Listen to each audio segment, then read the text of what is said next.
Bom dia, meus amores, tudo bom com vocês? Por aqui tudo jóia, bem-vindos a mais um vídeo aqui no canal Dani Delanos.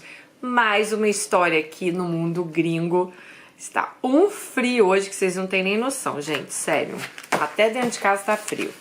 Bom, eu acho que eu cheguei até a comentar no Stories. Aliás, gente, se você não me segue no Instagram, bora lá me seguir, @Dani Delanos, porque eu sempre dou explicações no Stories. Por exemplo, essa semana passada, o vídeo de terça-feira, o YouTube deu uma estabilizada. Ele não entregou o vídeo nem aparecia na minha página. Só quem tinha um link conseguia ver o vídeo. Então algumas pessoas viram o vídeo, né? Mas assim, pouquíssimas pessoas, tá?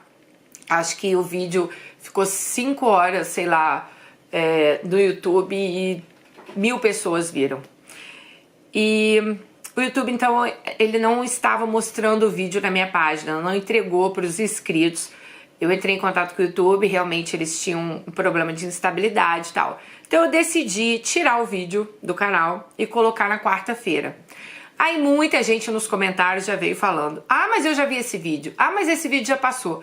Sendo que eu lá no Stories expliquei o porquê que eu tirei o vídeo e coloquei novamente. Porque teve um problema no YouTube, gente. Eu não vou fazer um vídeo, colocar no canal e o YouTube não entregar esse vídeo. Aliás, esse vídeo nem aparecer na minha página pra ninguém, né? As únicas pessoas que conseguiram ver são pessoas que, na hora que o YouTube voltou rapidinho, elas conseguiram ver o vídeo, ou que estavam no Instagram, onde eu deixo os links todos os dias. Eu faço stories, né? Deixo o link pra vocês. Então, tinha muitos comentários: Dani, o vídeo já foi... Não é que o vídeo foi feito, gente, eu expliquei, mas eu não tenho como ficar explicando toda hora as coisas aqui no YouTube, em tudo quanto é lugar. Segunda coisa, o vídeo de hoje, por exemplo, hoje é dia 29 de fevereiro, quinta-feira. O título do vídeo era Assexuada. Sim, gente, assexuada, uma mulher que ela não gosta de sexo, né? E veio muita gente: Dani, você escreveu assexuada errado. Eu já cansei de falar, gente, que no YouTube, muitas vezes a gente tem que mudar as palavras. Se eu colocar palavras certas, o YouTube desmonetiza o vídeo, não entrega o vídeo, não recomenda o vídeo. O nosso conteúdo aqui, ele é adulto. É igual o pessoal que faz de true crime, né? Pro YouTube são conteúdos pesados, tá? Eles entendem que são para maiores de 18. Então, se tem uma palavra que lembra algo, sexo, abuso, isso, aquilo, infelizmente o algoritmo não recomenda o vídeo. Cai muito. Então, muitas vezes a gente tem que trocar as palavras, mas eu espero que vocês entendam isso também. Muitas vezes eu boto um arroba no meio da palavra, tiro uma letra, tiro uma sílaba, o que seja, mas que dê para vocês entenderem. Eu não quero que o meu canal se torne um canal de clickbait, que eu vá lá e invente um título para vocês. Como eu já saí de vários canais aqui que eu gostava muito, porque a pessoa coloca, sei lá, fui roubada na feira. Aí você abre lá nossa, roubaram a menina que eu... Ah, porque o tomate estava R$10. Então, assim, eu não gosto de clickbait, as pessoas abrirem meu vídeo achando que elas vão ver uma coisa e ver outra. Então eu tento ao máximo ir de acordo com a história. Claro que eu gostaria de colocar uns títulos muito mais polêmicos, daria muito mais visualização para mim, né? Nós temos histórias polêmicas, porém o YouTube não aceita muitas palavras, tá? Quem trabalha com o YouTube sabe do que eu estou falando. Então, muitas vezes eu falo aqui no canal né? Vocês sabem que é a palavra estupro. Aí tem gente que fala: ah, você não precisa falar só metade da palavra. Precisa, porque senão o YouTube, ele infelizmente, ele retém o vídeo. Então, eu espero que vocês entendam. Vocês são adultas, vocês são adultos, eu tenho certeza que vocês entendem isso, tá bom? É só pra dar um adendo aqui, porque essa semana, nossa senhora, eu falei até, meu irmão até lendo os comentários, nossa, falei, cara, eu não vou ficar me explicando toda hora em vídeo, botando comentário, explicando. Pô, eu acho que o pessoal é adulto, o pessoal, né, já me conhece, já me acompanha há anos aqui, já sabe mais ou menos como a gente age, então fica aí o comunicado. E Outra coisa, segue lá no Instagram, gente, @DaniDelanos, porque lá no Instagram o que acontece é o seguinte, eu todos os dias tô lá no Instagram falando com vocês no Stories, fala a hora que vai sair o vídeo, se o vídeo der problema eu também aviso, olha gente, o vídeo de hoje deu problema, né, igual o de terça-feira, infelizmente, que a gente teve que tirar. Então vocês ficam mais por dentro das coisas. Mas bora lá, porque essa semana tá Rivotril purinho nesse canal. E a história de hoje não vai ficar pra trás, não. Bora lá. Dani, como você está? Espero que tudo bem. Me chamo Alice, tenho 44 anos, sigo seu canal há 1 ano. Conheci seu canal através do próprio YouTube. E desde que conheci o canal, estou sempre assistindo os vídeos que você posta. Já assisti vários outros vídeos que foram postados também antes de eu te conhecer. Gostaria de te parabenizar pelo trabalho, acredito que você não imagina o quão importante você é para nós mulheres que já foram vítimas de agressão. Ter alguém que fala abertamente sobre esse problema. No meu caso, eu sempre tive muita vergonha de toda a violência que eu sofri. E tendo esse espaço aqui no seu canal, você ajuda muito outras mulheres a não sofrer o pesadelo que eu mesma passei. Eu nasci numa família de classe média baixa. Meu pai sempre foi um homem muito trabalhador. Ele tinha uma pequena oficina na frente da nossa casa e trabalhava nessa oficina todos os dias, inclusive nos finais de semana. Ele amava o que ele fazia e ele sempre abria essa oficina às 7 da manhã. Na maioria das vezes, ele só fechava a oficina depois das 8 da noite. Isso porque minha mãe ficava chamando ele e quase que implorando para ele ir para casa jantar e também para ficar um pouco com a família. Além de mim, Dani, meus pais tiveram 3 outros filhos. Um deles seguiu o caminho do meu pai e se tornou mecânico. A minha irmã, ela fez faculdade e se tornou enfermeira. Se casou com um médico mais tarde. E meu irmão mais novo, ao contrário de todos nós, desandou na vida. Ele desde muito cedo começou a ter problemas com meus pais, a dar problema, né? Ele começou muito cedo a andar em péssimas companhias. Com 13 anos de idade, ele foi detido pela primeira vez cometendo um furto na companhia de um menino um pouco mais velho que ele. Quando esse episódio aconteceu, foi uma surpresa negativa para todos nós, pois a gente ainda não sabia que ele estava envolvido com drogas.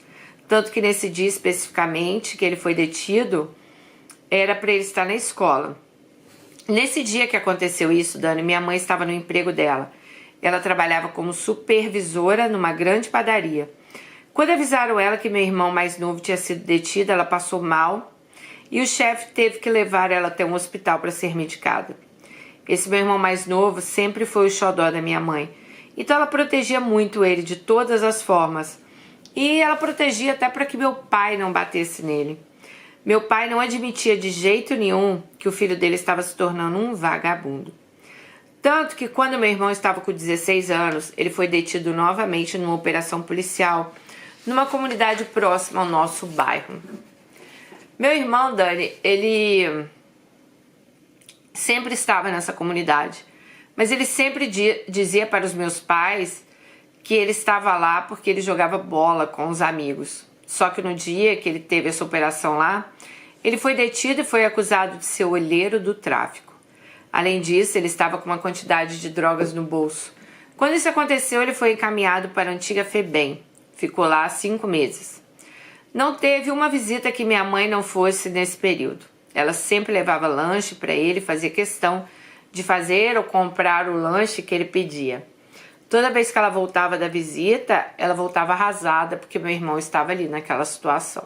Nenhuma mãe quer ver o filho desse jeito, né, gente? Infelizmente, né? Já meu pai nunca colocou os pés dentro da FEBEM para visitar meu irmão. Ele dizia que lá em casa que ele começou a trabalhar com 15 anos de idade e ele não ia criar filho vagabundo. Realmente, gente, com 15 anos meu pai lavava carro na rua para ganhar dinheiro. Então ele sempre achou errado ter um filho que buscasse outro caminho. E ele não aliviava nada para o meu irmão. Quando meu irmão, enfim, saiu da FEBEM, meu pai não queria nem que ele voltasse para nossa casa. Mas minha mãe deixou claro para o meu pai que se ele não voltasse, minha mãe também iria sair de casa. E com essa pressão que ele sofreu, ele acabou cedendo.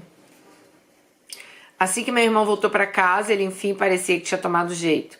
Começou a ajudar meu pai na oficina, meu pai dava um salário para ele. Mas menos de um ano depois que ele estava trabalhando com meu pai, ele já começou a aprontar tudo de novo. Primeiro ele voltou a usar drogas e depois começou a roubar dentro da oficina do meu pai. Roubava ferramentas e coisas que os clientes tinham dentro do carro, né? Quando meu pai descobriu, ele colocou meu irmão para fora de casa. Minha mãe chegou até ameaçar que também ia sair. Mas meu pai deixou claro que se ela quisesse ir atrás do filho dela vagabundo, ela podia ir. Só que o meu irmão, que saiu de casa, sumiu no mundo por alguns meses.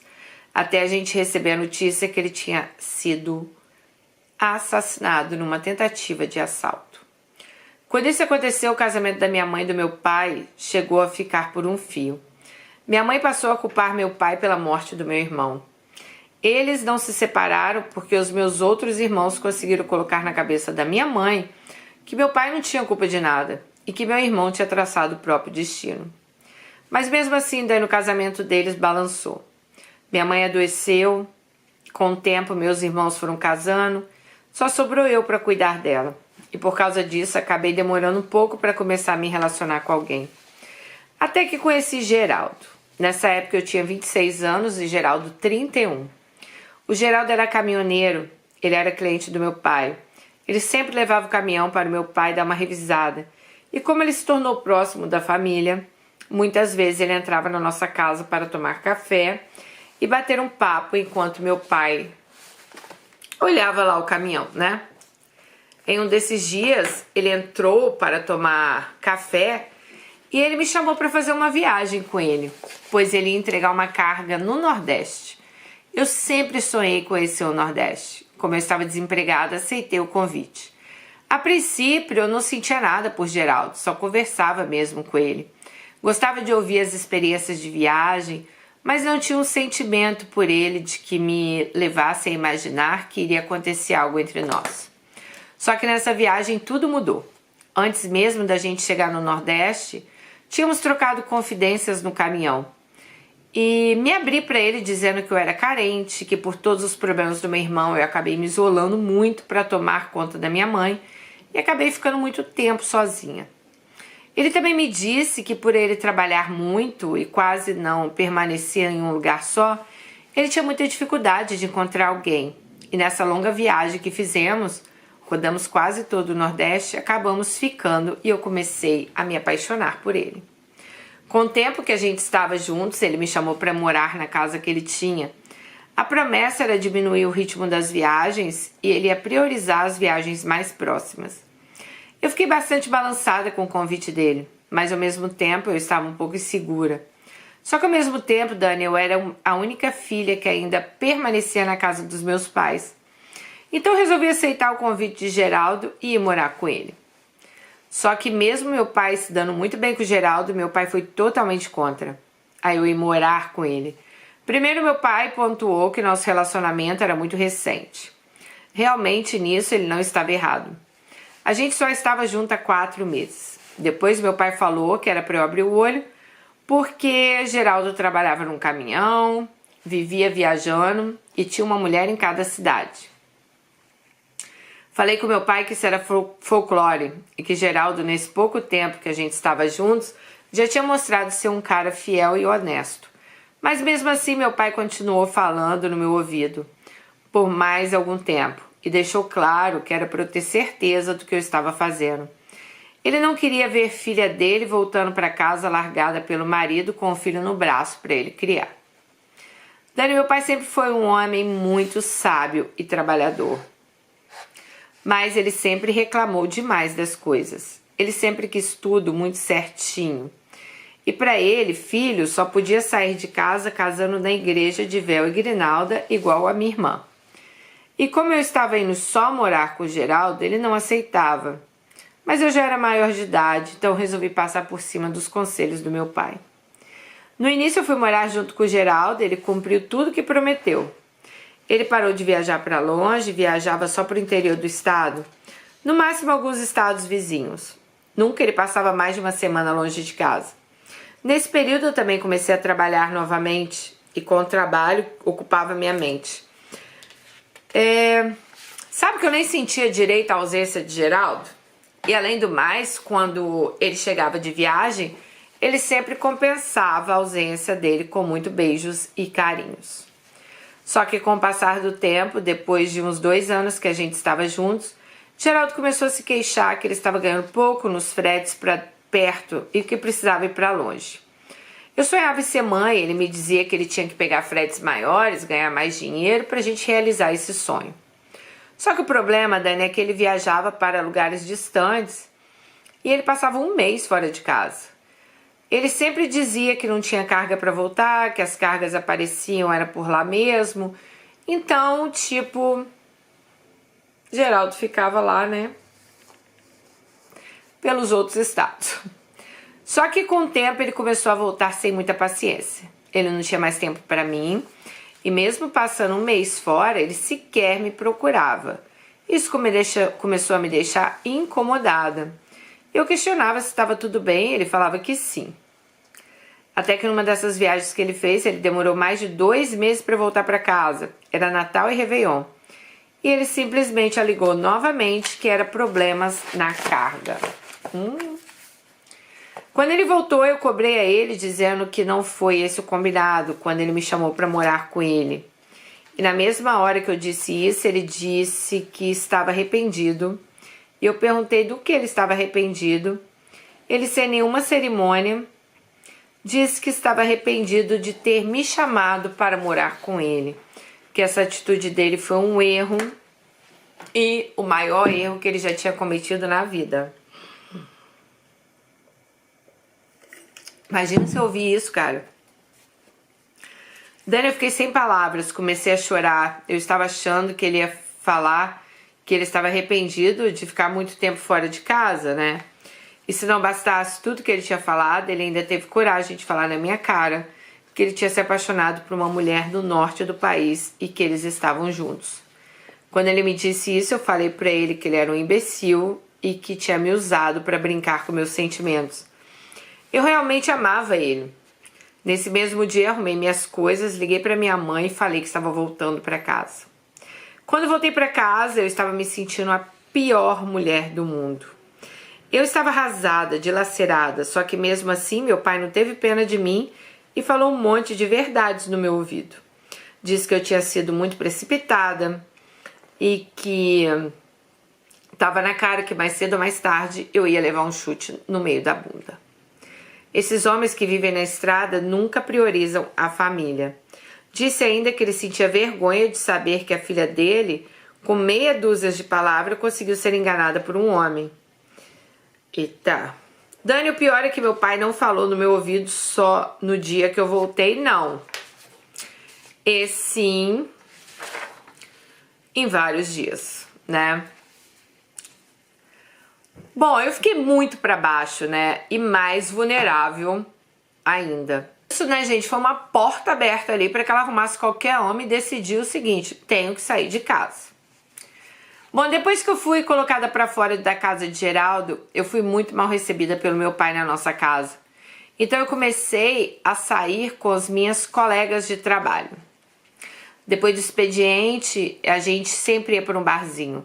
Eu não tinha vontade nenhuma de voltar para casa e ficar ouvindo os sermões do meu pai. Muitas vezes eu saía com elas, né, para um bar próximo do nosso trabalho. Nesse bar sempre aparecia alguém para pagar umas bebidas pra gente. E então eu comecei a entrar numa fase de ficar bebendo com muita frequência. E foi nessa fase que eu conheci Luiz. Luiz era 15 anos mais velho que eu, tinha um escritório no centro da cidade. Ele comprava e revendia ouro. Ele sempre frequentava esse bar que eu ia com as minhas amigas e sempre pagava a conta das bebidas. Como a gente ficou bastante próximo, eu muitas vezes continuava no bar bebendo com ele quando as minhas amigas iam para casa. E muitas vezes a gente terminava a nossa noite num hotel que tinha lá no centro da cidade. Quando isso acontecia, eu inventava uma desculpa para minha mãe que eu estava indo dormir na casa de uma dessas amigas, que eram solteiras. E minha mãe acreditava. Mesmo nessa época, eu tinha 30 anos, eu ainda dava satisfação à minha mãe quando ia dormir fora. Tá certa, né, amiga? O mundo hoje a gente não sabe, né? Se não aparece pra dormir, aí a mãe nem liga, sei lá o que aconteceu. É melhor que a gente sempre dê satisfação mesmo.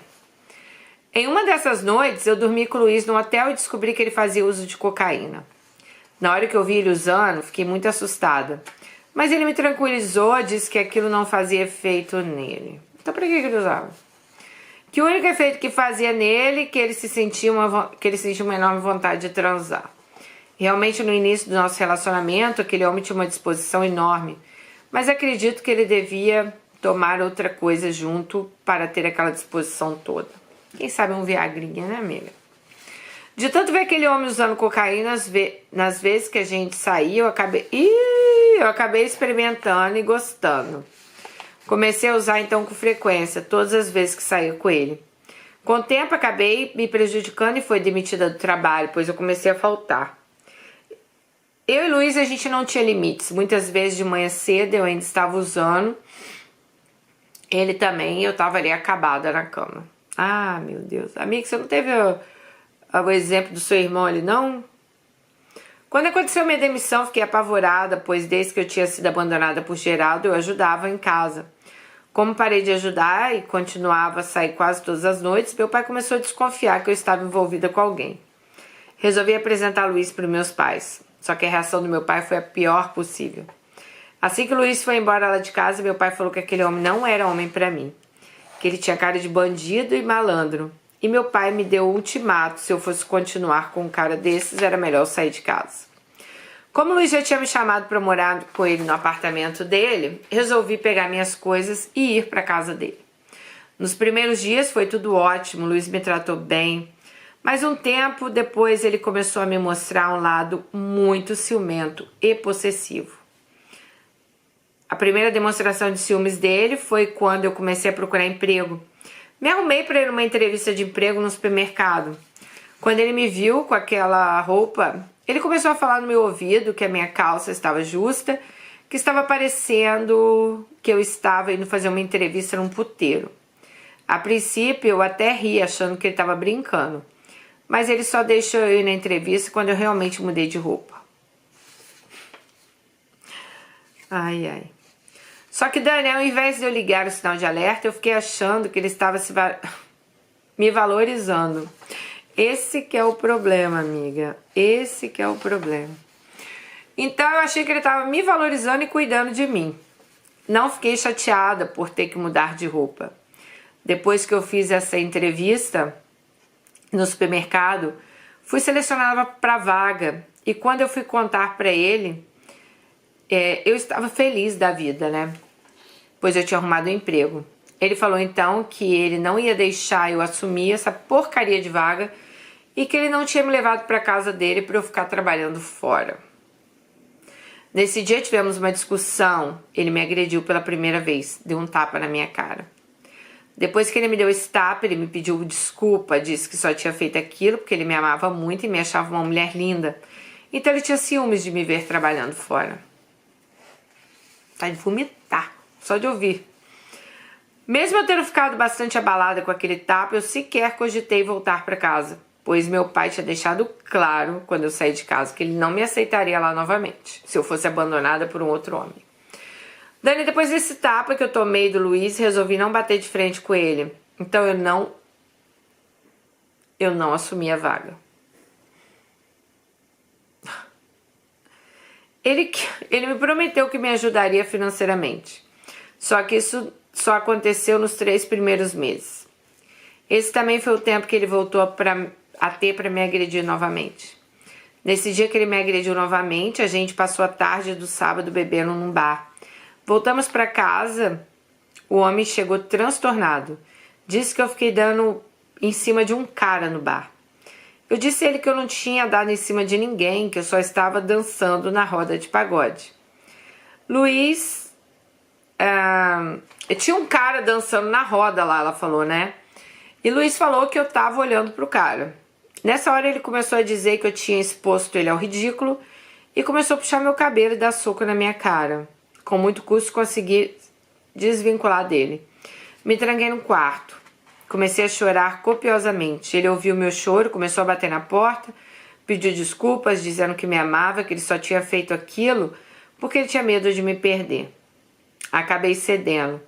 Fiquei com o olho roxo e cheia de hematomas por 4 dias. A verdade, Dani, é que eu entrei no ciclo que eu já não tinha mais amor próprio. Qualquer palavra que ele usava, ele acabava me convencendo que ele me amava de verdade. Depois dessa agressão, que ele me deixou cheia de hematomas e o olho roxo,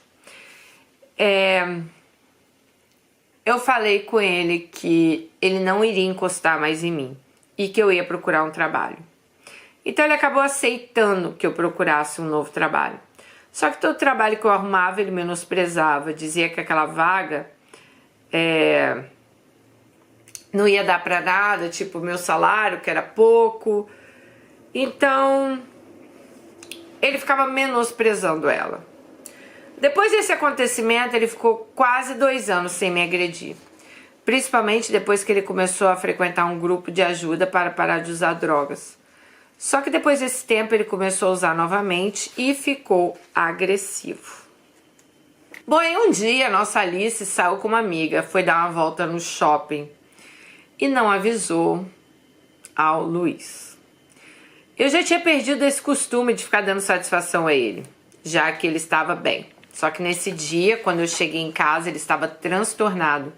E assim que eu cheguei em casa, ele me pegou pelos cabelos, me jogou no chão. Me chamou de puta e vagabunda e começou a me chutar. Como ele estava transtornado e muito bêbado, eu consegui fugir de casa e fui para a casa de uma amiga. Quando cheguei na casa dessa minha amiga, eu estava tão desesperada, morrendo de medo dele ter me seguido. Na mesma hora, minha amiga falou que era para eu procurar uma delegacia para dar queixa dele. Eu disse que não, pois ele sempre me ameaçava, dizendo que se um dia eu desse queixa, ele ia falar no depoimento dele que eu era usuária de drogas. Só que, Dani, eu só usei um período da minha vida, mas mesmo assim eu não queria dar esse desgosto aos meus pais, que já tinham perdido meu irmão por causa do vício em drogas. Bom, depois desse dia ele continuou me ligando, tentando voltar comigo, mas eu já tinha colocado na minha cabeça que eu não queria mais nada com ele. Eu não queria mais viver sendo agredida. Não queria mais conviver com aquela instabilidade dele. Nessa época eu já estava trabalhando. Ele passou 2 anos bem e eu pude arrumar um emprego nesse período. Eu então comecei a morar com essa minha amiga, ela era solteira. Luiz sempre me ligava pedindo para eu perdoar ele. Que agora ele estava bem e que ele nunca mais iria me agredir. Como ele insistiu muito em me ligar, eu resolvi mudar o número do telefone. Só que isso não serviu para nada. Acho que o efeito foi pior. Ele não conseguia contato comigo, então ele começou a me seguir sem eu saber. Um dia eu estava às 6h30 da manhã no ponto de ônibus indo para o trabalho. Nesse dia o ponto estava vazio, Luiz passou de carro. Parou no ponto de ônibus, desceu do carro, me empurrou para dentro do carro. Eu ainda tentei sair correndo, mas ele me alcançou e me jogou dentro do carro e me levou para o apartamento onde a gente morou. Lá ele começou a falar um monte de coisa, disse que me amava, que não conseguia viver longe de mim, que ele era uma nova pessoa. A princípio, eu comecei a dizer que ele era um louco, que era para ele me deixar embora. Só que cada vez que eu falava isso, ele começava a ficar nervoso. Dizia que se eu não ficasse com ele, eu não iria ficar com mais ninguém. Entrei em pânico. Fiquei morrendo de medo dele fazer uma loucura comigo dentro daquele apartamento. Então eu fiz o jogo dele dizendo que eu ia dar mais uma chance e que eu também o amava. Nesse dia ele me deixou trancada no apartamento até às 5 da tarde. Foi quando eu convenci ele que realmente ia voltar. Então ele me deixou sair para eu ir na casa da minha amiga, supostamente pegar minhas roupas e voltar para lá. Ele estava tão embriagado que ele não tinha condições de dirigir, então deixou eu ir de táxi. Quando eu entrei no táxi, minha vontade era ir para a delegacia. Mas como nesse dia ele não tinha me agredido, eu não tinha nenhum hematoma no corpo. Mas tinha na alma, né, amiga? Eu fiquei com medo de não acontecer nada com ele e ele acabar se vingando de mim. Eu então fui para casa da minha amiga, juntei todas as minhas coisas, liguei para uma prima que morava no interior e falei com ela por alto o que tinha acontecido. Nesse mesmo dia, eu saí da casa da minha amiga, dormi num hotel e no outro dia de manhã, me borrando de medo, fui para a rodoviária, peguei um ônibus e fui para essa outra cidade. Tive que me demitir por telefone do meu emprego. Por sorte, meus chefes foram muito compreensivos. Depois disso, Luiz ainda rondou a casa da minha amiga por uns dias, mas depois ele sumiu. Depois de um tempo, descobri que ele estava preso por ter agredido uma menina. Pelo que eu soube, ele tinha mandato de prisão aberta em outro estado. Ele acabou sendo transferido para lá. E graças a Deus nunca mais tive notícias dessa peste. Passei 2 anos morando com a minha prima. Não tinha um dia sequer que eu não tinha medo desse homem aparecer. Nesse período que eu estava com ela, eu me converti à igreja, conheci um viúvo da igreja e com 2 anos de namoro nos casamos. E depois do falecimento do meu pai, voltei a morar na minha cidade, agora com meu marido, que é um servo de Deus e me trata com muito amor, respeito e carinho. Dani, essa é a minha história. Talvez de alguma forma ela possa ajudar alguma seguidora do seu canal a não se envolver com quem elas realmente não conhecem. Muitas vezes a gente acaba se envolvendo com homens que a gente não conhece nada deles, achando que eles vão resolver nossos problemas. Um beijo pra você e pro seu irmão. Alice, um beijo pra você também. Eu acho que sim, essa história sua pode ajudar muitas meninas. Eu já falei aqui várias vezes, né? Quão perigoso é a gente estar com uma pessoa que a gente realmente não conhece, né? Eu passei por isso também, tem minha história aí no canal, né? Sofri violência doméstica. Também não conhecia a pessoa, achava que conhecia, porque quando a gente é mais nova, a gente acha que sabe tudo, né? E a gente não sabe nada. Mas vamos lá. Olha, eu acho que vamos lá. Os seus pais sofreram muito com o seu irmão, né? Usando drogas, perderam um filho para as drogas, porque mesmo que ele tenha sido assassinado, foi por causa, né, de drogas. Então, assim, seu pai com certeza já tinha aquilo dentro dele de não querer perder mais um filho, né? E talvez por ter perdido um, ele te protegeu muito ali. Eu só acho, gente, que um grande risco, assim, de vocês que são pais e mães, nunca fale para um filho, não, se você sair por aquela porta, você não volta mais. Sabe por quê? Vai acontecer igual com a Alice aí. Ela poderia ter saído ali no primeiro sinal, mas como o pai fala aquilo, né? Ah, você vai sair e não volta mais. Você parece que quer mostrar, você quer medir força, você quer mostrar, não, eu não vou dar essa decepção para minha família, ou eu não vou deixar que eles pensem que eles estavam certos. Então, tem mulheres que ficam ali sofrendo e mulheres achando que realmente os pais não vão acolher. Então, elas acabam se submetendo a maus tratos ali do marido, né? Porque o pai dela fala aqui, ó. Ó o caminhãozinho, gente. Infelizmente, uma frase que o pai dela fala, né? Não quero ver minha filha voltando para casa largada pelo marido com o filho no braço para eu criar. Então essa frase acaba pegando muito ela ali e ela acaba pensando, né, ali no primeiro, no Geraldo, 2 vezes antes de voltar para casa. Bom, aí né, ela conta lá do primeiro relacionamento dela, que ela conhece o cara, já vai morar com o cara conhece outra mulher, se apaixona e acaba deixando ela pra lá. Bom, aí ela conhece Luiz, vamos lá, que pra mim é o pior, né? Gente, a partir do momento que você sai com o cara, você vai pro hotel com ele começa a usar cocaína ali na sua frente, isso já é uma red flag de todo tamanho. E ali você ainda sente que você quer usar com ele, meu Deus do céu, uma red flag dupla pra mim, uma bandeira vermelha assim, sem precedentes. Então assim, já tava tudo errado aí pra mim desde o começo, né? O cara falando, ah, mas não faz efeito em mim. Gente, se a cocaína não faz efeito nele, por que que ele está usando? Algum efeito faz, alguma coisa ali nele faz, né? Aí você acaba experimentando e acha bom. Então assim, o cara, ele não te dá nada de bom desde o início. Pelo contrário, ele te vicia em droga, né? Então, meninas, quando vocês conhecerem um homem que começa, não, vão beber, vão cheirar, vão isso, vão aquilo, que o Senhor não está te dando de bom? Nada, Ele está te dando a chave da destruição da sua vida, pode ter certeza disso, tá? Aí, seu pai já vê o cara e já tem um insight ali, ó. Seu pai é sábio, filha. Cara de bandido, malandro, né? Se quer continuar com ele, então sai de casa. Aí você faz o quê? Sai de casa. Porque, né, a gente, sei lá, carência, acha que é o último homem da face da terra, que tá tudo bom. E, gente, eu falo, amem com a cabeça, cara. Sejam mais racionais, sabe? Olhem os detalhes. Olhem, peraí, esse cara usa droga. Já sai fora. Já sai fora. Cara é viciado em bebida, bebe todo dia, né? Cai fora. Tem um comportamento explosivo, cai fora. Bom, já começa ali quando ele não quer que você arrume um emprego, né? Pra mim isso já é um cárcere privado. Não, você não precisa trabalhar. Você fica aqui, eu te sustento. Lógico, ele quer total controle em você. Você não trabalha, você não tem dinheiro. Então você fica o quê? Dependendo dele 100%, né? Esses homens adoram fazer isso.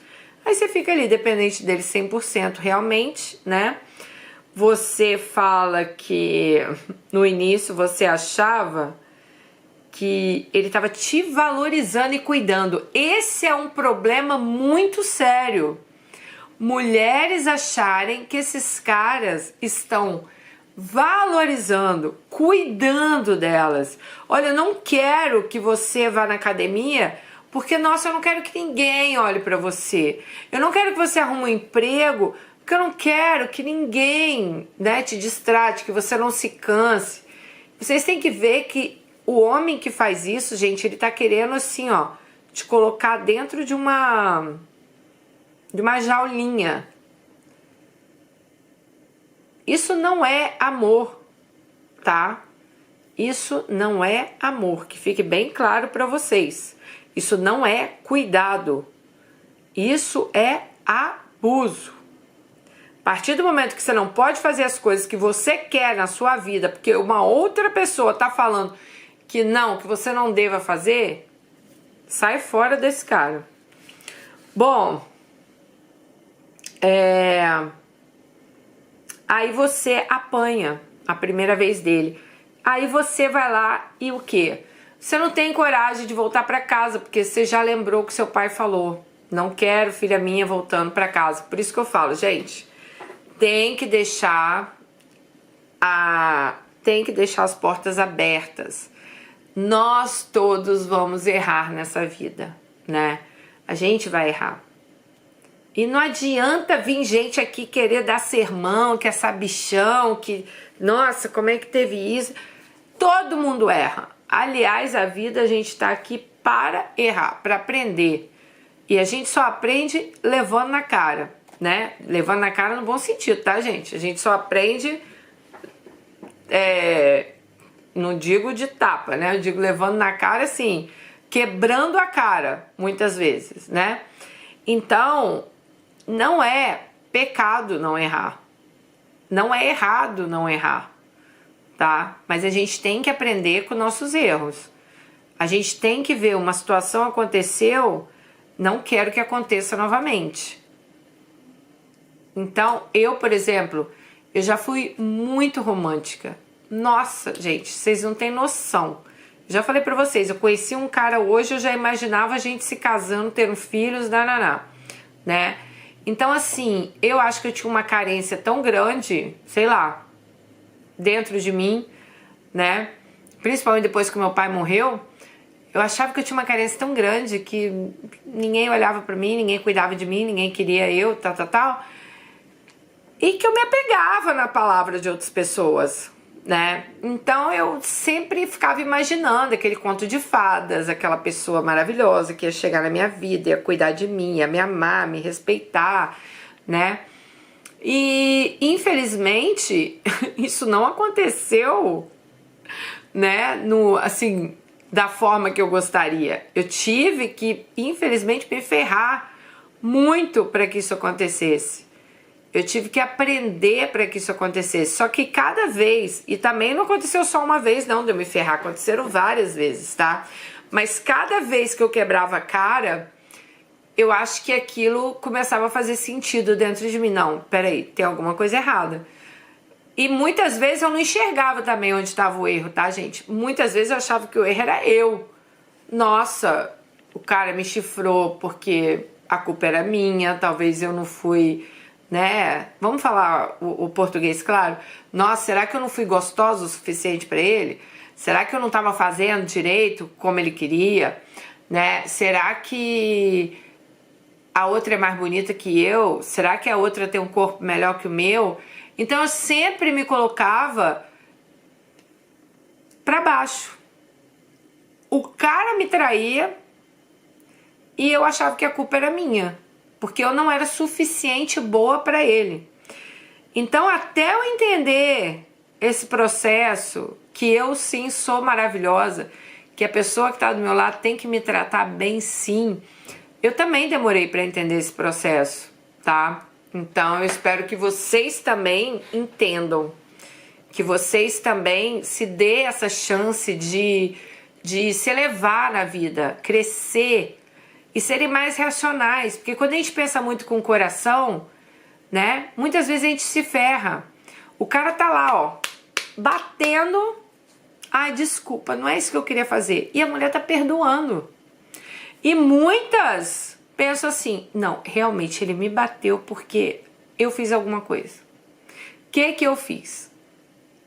Aposto que já passou esse questionamento na cabeça de vocês, né? Aí, graças a Deus, uma hora você acorda e vai pra casa dessa sua amiga. Só que aí, gente, é aquela história que eu falo pra vocês. Isso se torna um ciclo tão vicioso. O cara bate, você apanha, você perdoa. O cara bate, você apanha, você perdoa. O cara bate, você apanha, você perdoa. Porque se você corta isso de cara, da primeira vez que o cara te dá um tapa, você tchau, dificilmente esse cara vai fazer algo com você, vai atrás de você, né? Pode acontecer, mas é difícil. Só que quando você entra nesse ciclo, 2, 3, 4, 5 anos, depois o cara não admite te perder. Ele pensa assim, não, essa mulher não vai ficar com ninguém se não for comigo, né? Então, o que aconteceu com ela aqui? O cara começou a perseguir ela. E a gente vê isso com várias mulheres. O cara pegou ela e botou dentro do apartamento. Sequestrou ela. Porque a partir do momento que você vai para um lugar que você não quer ir, isso é um sequestro, né? E ela, assim, deu muita sorte, eu vou falar, tá? Desse cara não ter feito o pior com ela dentro desse apartamento. Vocês estão até entendendo o que eu quero falar. E ela deu mais sorte ainda dela ter sido sábia ali, sei lá, por algum momento, esse cara ter deixado ela sair dali, ele realmente acreditado que ela ia voltar para ficar com ele.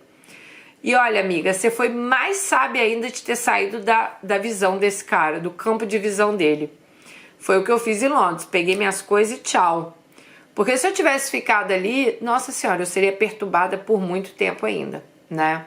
Quem não sabe o que eu tô falando, depois desse vídeo entra lá, ó. Sofri violência doméstica da Dani Delano, vocês vão ver minha história. Então, gente, eu falo isso pra muitas meninas. Muitas meninas, às vezes, nem escrevem carta, mas mandam mensagem. Eu queria ter tempo pra responder todo mundo, tá?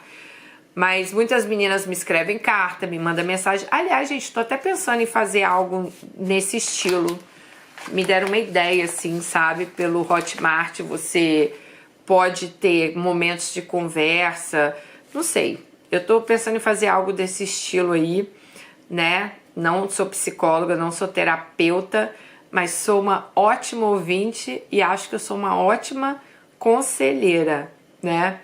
Então, talvez eu teria esse tempo aí de dar uma, vamos falar, uma mentoria aí, estar com pessoas, conversar, você contar seu problema, né? E a gente está ali conversando. Já me deram essa ideia, vamos ver. Talvez eu coloque isso em prática, porque eu quero trabalhar muito, já falei com vocês, com isso, é o que eu gosto de fazer. Quero me aprimorar, quero fazer cursos, quero entender mais, assim, sabe, sobre relacionamentos. e poder, assim, tá passando isso pra vocês, conversando como uma amiga. Eu sei a força que eu tenho na internet, eu sei quantas vidas eu já mudei, porque vocês me mandam, eu não fico aqui expondo todo dia, né? E eu tenho muito orgulho disso, né? De quantas pessoas eu já consegui ajudar. Então eu tenho certeza que eu posso fazer muito mais, quem sabe.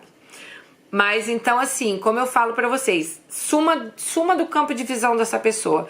Infelizmente, gente, infelizmente não é todas as mulheres que conseguem fazer isso. Não porque elas não queiram. Muitas vezes tem um filho envolvido, muitas vezes a mulher não tem nem dinheiro pra sair de casa. Acreditem. Sim, elas não têm nem dinheiro pra sair daquela situação, né? Porque o cara podou tanto elas, não trabalha, não faz isso, não precisa. Então aquela mulher é 100% dependente daquele cara. Então realmente a gente sabe que é mais difícil, né? Eu sei que tem lares que acolhem essas mulheres. Aliás, meu sonho é um dia também ter um lar que acolha essas mulheres para que elas possam recomeçar a vida delas, né? Eu acho isso muito importante.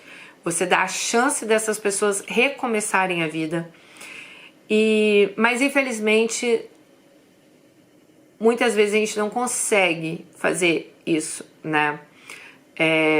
Quem dera se eu tivesse muitos poderes na mão para ajudar tantas mulheres que me pedem. Mas eu teve uma menina esses dias não, já tem um tempo assim, ela teve um caso mais ou menos disso, né? Esse aí, apanhava, então ela conseguiu sair de casa com um filho e o marido descobriu onde ela estava. Gente, ele chegava lá, ele chegou a quebrar a porta da casa que ela estava, de tão, sabe, que era a coisa. E eu falei pra ela algumas vezes, muda de cidade, sei lá, você não conhece ninguém, vai pro interior, vai pra casa da sua mãe, vai pra casa da sua tia, faz alguma coisa. E ela não tinha dinheiro pra sair daquilo ali. Esse lugar que ela foi, ela conseguiu com uma amiga que tinha um apartamento, uma casa, e deixou ela ficar uns dias, entendeu? Então ela foi, viu com a mãe dela, graças a Deus ela conseguiu, né? A gente conseguiu ajudá-la um pouco também para ela conseguir voltar, né, pro estado lá que era a mãe dela era do Nordeste, ela estava em São Paulo. Mas assim, gente, a gente consegue ajudar, não é todas, vocês estão entendendo? Então, mas esse cara, e ela falou, Dani, graças a Deus, depois disso, ele não me procurou mais, não. Mas assim, é sumir do campo de visão ali, porque parece que enquanto tá ali, o inferno continua. E, infelizmente, a gente vê muitas mulheres perdendo até a vida por causa disso, né? Então a gente fala, corte o mal pela raiz. Primeiro tapa, tchau. Primeira falta de respeito, tchau.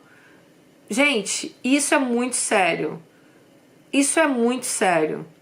Um cara que tem coragem de dar na sua cara, o cara que tem coragem de te humilhar na frente de todo mundo, o cara que tem coragem de te falar palavras que eu não gosto nem de repetir aqui, esse cara não te merece. Esse cara não tem que estar com você. Ele não te respeita, ele não te ama, tá? Pensem nisso. Um beijo pra todas vocês. Alice, eu espero que você, graças a Deus, né, hoje você tá bem. Espero que você fique cada vez melhor. E sim, eu tenho certeza que a sua história vai ajudar, sim, muitas mulheres, tá?